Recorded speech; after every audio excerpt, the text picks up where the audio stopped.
Shri Venkateswara gold తాకట్టులో ఉన్న మీ బంగారాన్ని విడిపించి కొనబడును.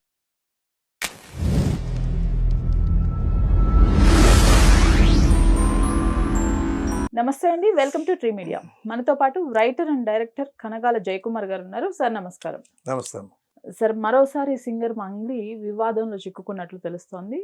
ఆవిడ పాడిన పాట పైన కేసులు కూడా బుక్ చేశారు అని తెలుస్తోంది. అసలు ఏం పాట పాడారు, ఏంటి ఆ వివాదం, ఎందుకని రిపీటెడ్గా సింగర్ మంగ్లీ వివాదాల్లో చిక్కుకుంటుంది అంటారు? అది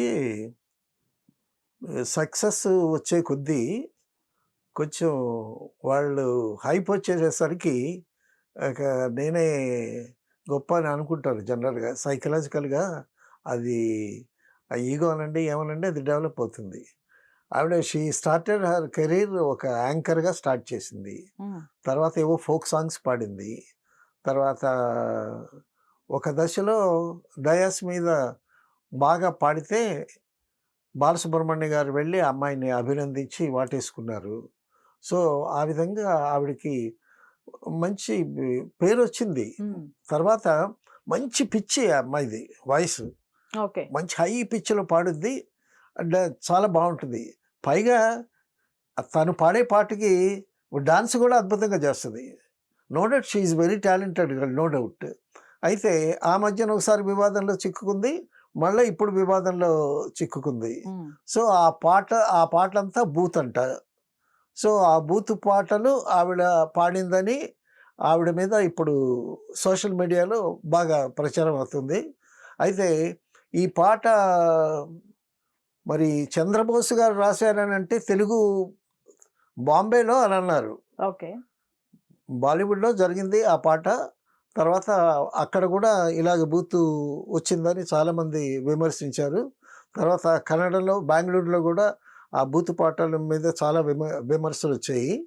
అయితే ఇది ఎలా ఉంటుందంటే పాట ట్యూన్ చేసేది ఒకళ్ళు, లిరిక్ రాసేది ఒకళ్ళు, తర్వాత పాడేది ఒకళ్ళు, పాడేది మంగ్లీ. అయితే వీటన్నిటికీ కర్త ఎవరు అని అంటే ప్రొడ్యూసర్ డైరెక్టరే కదా కర్తలు వాళ్ళు. సో ఈ బూతు పాట రాయటానికి వీళ్ళందరికీ భాగస్వామ్యం ఉందని చెప్పాలి. ఇప్పుడు మంగ్లీ ఏమంటుంది, నన్ను బలవంతం చేశారు, నేను పాడని అన్నాను, అయినా బలవంతం చేశారంది. బలవంతం చేసేటప్పుడు బలవంతం చేసినా పాడేవు కదా నువ్వే, నీ ద్వారా కదా సాంగ్ బయటకు వచ్చింది, కాబట్టి నీకు బాధ్యత ఉంటుంది. ఇలాగే ఒకసారి చిత్ర గారండి ఒక పాట పాడమంటే ఈ పాట నేను పాడినంది ఆవిడ. హీ రిఫ్యూజ్డ్ టు సింగ్, పాడలేదు.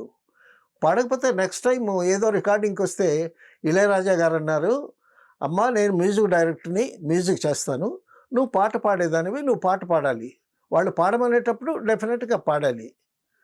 నువ్వు పాడనందువల్ల వాళ్ళకేమీ నష్టం లేదు, నీకే నష్టం, కాబట్టి మన డ్యూటీ మనం చేయాలి అని చెప్పాడు. తర్వాత ఆవిడ పాట మొదలుపెట్టింది.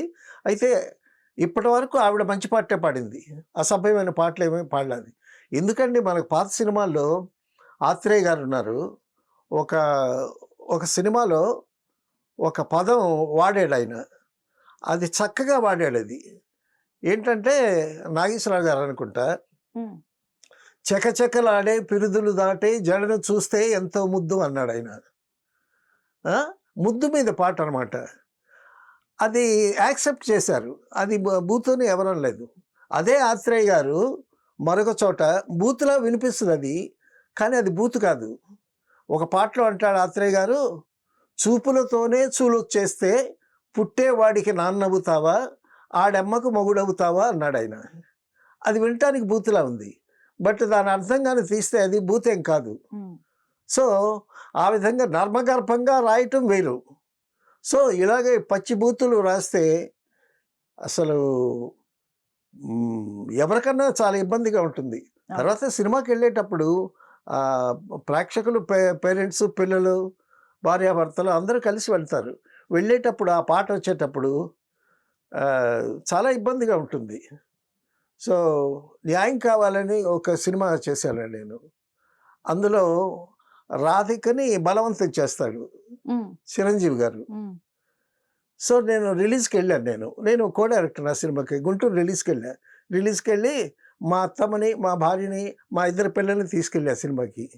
సినిమా తీసుకెళ్తే చిరంజీవి రాధిక దగ్గరికి వచ్చి బలవంతం చేశాడు. చూశారు వీళ్ళు. చూసిన తర్వాత మళ్ళీ చిరంజీవి రాధిక దగ్గరికి వచ్చేటప్పటికి మా అత్తమ్మేమో పిల్లలకి కళ్ళు మూసేస్తుంది. చిరంజీవి రాధిక కలిసినప్పుడు ఆటోమేటిక్గా వీళ్ళే కళ్ళు మూసుకుంటున్నారు. సో అట్లాంటి ఫీలింగ్స్ ఉంటాయి. కాబట్టి చక్కగా అసలు ఇది మరి చంద్రబోస్ గారు మరి ఇందులోకి ఎట్లా వచ్చాడో మరి ఆ లిరిక్స్ తెలుగు లిరిక్స్ చంద్రబోస్ తెలుగు గారు లిరిక్స్ రాసినట్లు తెలుస్తుంది. రాశాడు. ఇప్పుడు దానికి అనుసంధానంగానే రాసి ఉంటాడు కదా ఈయన కూడా. అంటే అక్కడ బూత్ వస్తుంది. మరి అక్కడ బూత్ అయితే మరి ట్రాన్స్లేషన్ లిప్కి సరిపోవాలి. మరి ఇది ఈయన కూడా రాయాల్సినటువంటి పరిస్థితి ఉంది. అసలు ఆస్కార్ అవార్డు తెచ్చుకున్నటువంటి ఒక మంచి చంద్రబోస్ లాంటి రచయిత అసలు అటువంటి పాటల జోలికి వెళ్ళకూడదు. ఎందుకంటే పేరు రావటం కష్టం అండి. వచ్చిన పేరు నిలబెట్టుకోవటం చాలా కష్టం. అలాగే సినిమాలో ఒక స్టార్డమ్ కానీ ఒక మంచి ఫేమ్ కానీ రావటానికి చాలా కష్టపడి వస్తారు. ఆ వచ్చినటువంటి దాన్ని నిలబెట్టుకోవటం చాలా కష్టం. ఎందుకు మనకి ఉదాహరణకి మన హీరో పాత సినిమాల్లో హీరో హరినాథ్ గారే ఉన్నాడు. చాలా అందగాడు. ఆయన్ని చూసి రాముడి వేషం వేయించాడు ఆయన, ఎన్టీ రామారావు గారు. మరి అటువంటి అంత అందగాడు, అంత పేరు వచ్చింది. సో ఆయన దాన్ని సద్వినియోగం చేసుకోలేకపోయాడు. ఆయనకి లభించినటువంటి ఆ వైభవాన్ని నిలబెట్టుకోలేకపోయాడు. కాబట్టి ఏంటంటే ఈ పాట రావటానికి అందరూ బాధ్యులే. సో దాని మీద ఏంటంటే కోర్టులో కూడా కేసు వేసినట్టున్నారు. అది ఏమవుతుందో అనేటటువంటిది చూడాలి. ఏదైనా సరే ఈ పాటల మీద ఇటువంటి దృశ్యాల మీద ఒక నియంత్రణ అనేది ఉండాలి. ఇప్పుడు సెన్సార్ మీద కూడా విమర్శలు వస్తాయి డెఫినెట్గా. సెన్సార్ కళ్ళు మూసుకుందా, ఏం చేస్తుంది, అది ఇదని విమర్శలు వస్తాయి. సో ఈ విధంగా మరొకసారి మంగిలి వివాదాల్లోకి వచ్చింది. ఇక ఫ్యూచర్లో ఇటువంటి పాటలు పాడకుండా ఉండాలి మంగిలి. మళ్ళీ ఇటువంటి వివాదాల్లోకి మంగిలి రాకుండా ఉండాలని కోరుకుందాం. Right sir. Thank you so much. Thank you.